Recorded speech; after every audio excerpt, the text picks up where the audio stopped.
Assalamualaikum, selamat pagi.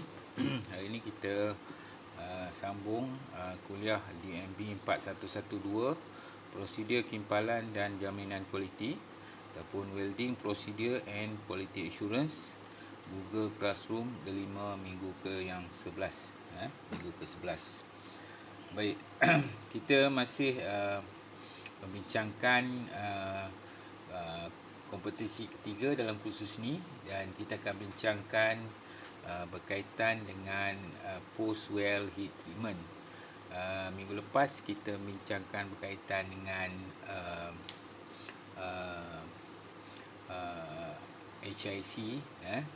Jadi minggu ni kita bincangkan berkaitan dengan post well heat treatment, ataupun minggu lepas kita juga ada membincangkan berkaitan dengan treatment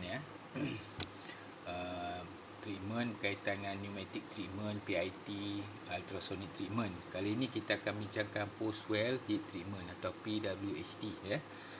P come to post, W H heat treatment. HT ni memang heat treatment, maknanya post well. Okey, post ni maknanya selepas kerja kimpal kita perlu rawat kita perlu rawat bahagian yang kita kimpal Okey, kita terus kepada pengenalan PWHT digunakan untuk mengurangkan tegasan sisa ataupun dalam bahasa Inggerisnya residual stress dan ia merupakan satu kaedah sebagai kawalan, sama juga dengan kita gunakan ultrasonic atau PIT, tapi ultrasonic PIT ni setelah berlaku kerja kimpalan Jadi sekiranya post well heat treatment tidak dilakukan secara betul, tegasan sisa akan bergabung dengan tegasan bahan dan akan menyebabkan kegagalan kimpal. Okey, ini paling mudah lah. Sebelum kita lakukan kerja kimpal, sepatutnya kita ada post well heat treatment ni, maknanya kita rawat dulu sebelum gabungan tegasan sisa ni, kepanasan melampau ni dengan kepanasan bahan tadi akan menyebabkan kecacatan atau kegagalan pada bahagian kimpalan Akibat itu akan menyebabkan potensi keretakan Akibat daripada haba yang terlalu tinggi tadi boleh menyebabkan keretakan dan peningkatan patah rapuh ataupun brittle fracture pada bahagian kimpal. Seperti yang kita tahu, logam ni apabila terlalu panas, potensi untuk retak dan sifat dia sendiri mudah patah atau rapuh pada bahagian kimpal Rawatan yang berpotensi ialah kita ada dua rawatan Satu, kita buat pasca pemanasan ataupun post heating. Yang kedua, kita melegakan tegasan ataupun stress relieving Jadi dua rawatan yang berpotensi dalam post well heat treatment proses ni ada dua lah, pasca pemanasan dan melegakan tegasan. Baik, ini salah satu contoh jadual prapanas dan proses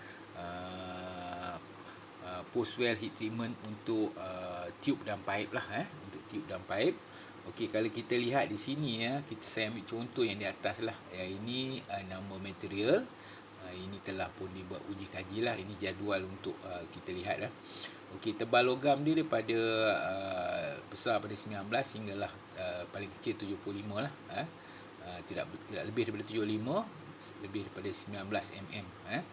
Okey, untuk butt well kita tak perlu preheat. Dia kata nil ni tidak berkenaan lah.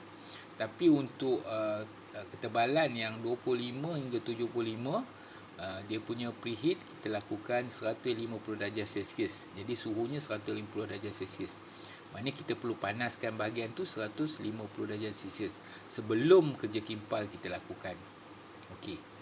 Post well heat treatment, post well maknanya apabila setelah kerja kimpal berlaku, jadi kita perlu panaskan dia semula.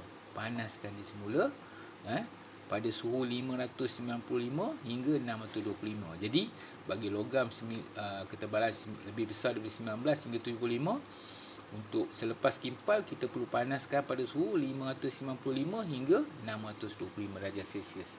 Ini kita dah buat kajian. Nanti saya akan tunjukkan lah Jadi kalau kita kata preheat ni, kita panas awal. Kemudian kita kimpal, kemudian kita lakukan post well selepas kimpal untuk preheat. Jadi heat treatment ni senang, mudahnya adalah proses panas dan sejuk. Jadi kita akan sejuk, biarkan sejuk lah. Kemudian kalau kita tengok ini, kalau kita dia ada pula preheat pada bahagian-bahagian tertentu tu. Contohnya kalau saiz 25 mm ni, untuk throat dia tak ada nil. Tapi untuk preheat bahagian sebelum 150 darjah Celsius, tapi untuk post well tak ada. Untuk preheat bahagian throat yang lebih besar daripada 19, 150. Post well 595 625 ni. Okey. Ini sebenarnya carta yang boleh membantu kamu dalam melakukan penyediaan ataupun proses kerja kimpal bagi tube ataupun pipe. Okey, ini pula bagi heat treatment manual untuk power sector lah. Power sector ini sebenarnya jadual ni telah pun untuk bahagian logam asal ni telah pun diklasifikasikan mengikut standard. Jadi sebagai pengimpal kamu perlu tahulah. Jadi untuk post well heat treatment ni biasanya dia akan masukkan data atau maklumat utama ni dalam WPS. Jadi pengimpal perlu tahulah. Pengimpal perlu tahu apa dia post well heat treatment. Jadi ini salah satu contoh. Bagaimana table ni membantu pengimpal untuk melakukan kerja. Jadi ikut arahan. Kalau dia kata panas, heat treatment ni dah memang proses panas dan sejuk. Jadi kalau dia kata sebelum proses panas, panas 150 darjah Celsius. Jadi kamu panaskan 150 darjah Celsius. Kamu boleh guna temperature punya temple stick ke whatever lah, alat untuk cek suhu. Kemudian lakukan kerja kimpal. Setelah lakukan kerja kimpal, kamu lakukan semula proses prapanas dan biarkan dia sejuk. Itu proses kita nak mengalihkan sifat pada sifat asal lah. Baik. Okey, yang dikatakan pasca pemanasan, pasca atau post heating, pasca pemanasan sebelum berlaku proses kimpal tadi, keretakan akibat hidrogen induced cracking. Hidrogen ni biasanya daripada elektrod. Apabila panas berlaku, daripada salutan elektrod tu akan keluar gas hidrogen. Jadi hidrogen ni dia akan menyebabkan keretakan pada bahagian kumai tadi, kumai atau bit tadi. Sering berlaku tindak balas gas hidrogen daripada elektrod. Seperti kita tahu, elektrod tu ada kandungan yang mengeluarkan gas hidrogen. Okey, cara kaedah ini adalah dengan memanaskan logam sebaik kerja kimpal selesai bagi menghalang HIC. HIC tadi kita tahulah, hydrogen induced cracking tadi. Bahan boleh dipanaskan mengikut jenis ketebalan logam untuk beberapa jam. Baik. Ini satu contoh gambar rajah. Kalau kamu tengok, ini proses pemanasan. Dipanaskan bahagian yang dikimpal. Nampak? Dipanaskan. Jadi banyak mata lah. Jadi panas berapa, refer pada WPS. Itu sebab dalam WPS tu kamu kena tahu. So macam mana mesin dia? Ni bentuk mesin dia. Maknanya di sini dia kawal haba tu. Berapa haba yang dia nak, temperature yang dia nak, dia akan panaskan bahagian tu. Dan dia akan dapat graf beginilah. Dia punya graf melawan masa tadi. Kita panaskan, kita statikkan sampai 595 contohnya, kita turunkan balik. Jadi ada tempoh jam dia. Okey, ini dia punya proses. Jadi cooling system dia, kita sama ada kita sejukkan dalam keadaan beberapa jam lah. Tapi heating temperature dia boleh mencecah tadi. Kalau kita lihat pada jadual tadi untuk pipe saja, mula daripada 150 hinggalah 590. Okey, ini adalah kaedah pasca pemanasan atau post heating. Baik. Bagi melegakan tegasan pula, ada proses lain. Untuk melegakan tegasan atau proses relieving, kita gunakan proses ni. Proses ini terjadi akibat tindak balas gas hidrogen dan akan menyebabkan kakisan tegasan, stress corrosion. Maknanya tegasan ni bahagian yang mudah berkarat lah. Dan heat input calculation dan keretakan pada bahagian-bahagian tu lah. Bahagian-bahagian yang terkenakan stress relieving tadi. Okey, so proses power heat treatment kaedah ini adalah dengan melakukan pemanasan bahan ke suhu tertentu dan kemudian disejukkan secara perlahan. So ada dua kaedah tadi.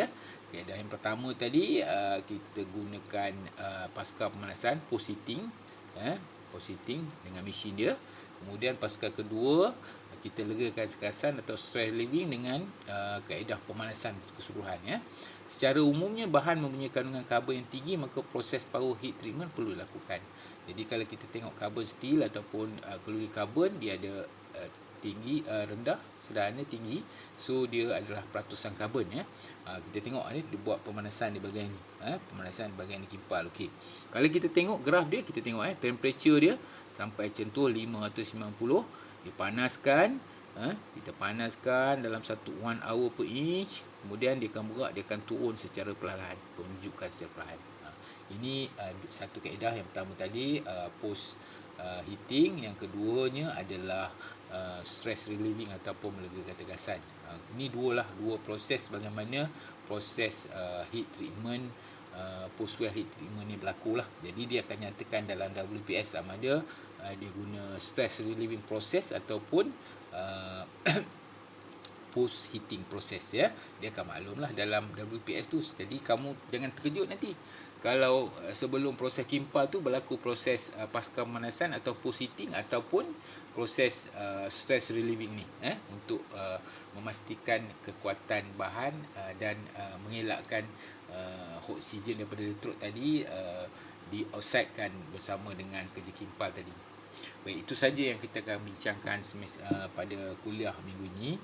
Saya harap kamu faham tentang kuliah minggu ini berkaitan dengan kita ulang semula post well heat treatment post well heat treatment, yang mana dia untuk mengembalikan potensi bahan tu hasil daripada kerja kimpal yang telah berlaku lah.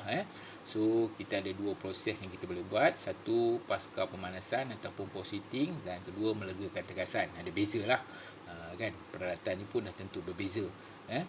Jadi untuk tugasan kamu, saya nak kamu buat sedikit revert lah. Revert kamu yang perlu buat ialah terangkan dengan jelas proses power well heat treatment, post well heat treatment di atas kertas A4. Kemudian bentangkan dengan menggunakan kaedah bersesuaian dan hantar tugasan dalam tempoh 1 minggu. Maknanya kamu terangkan proses yang kamu nak jalankan, proses post well heat treatment, guna alat apa, kemudian kamu terangkan, videokan dan hantar pada saya.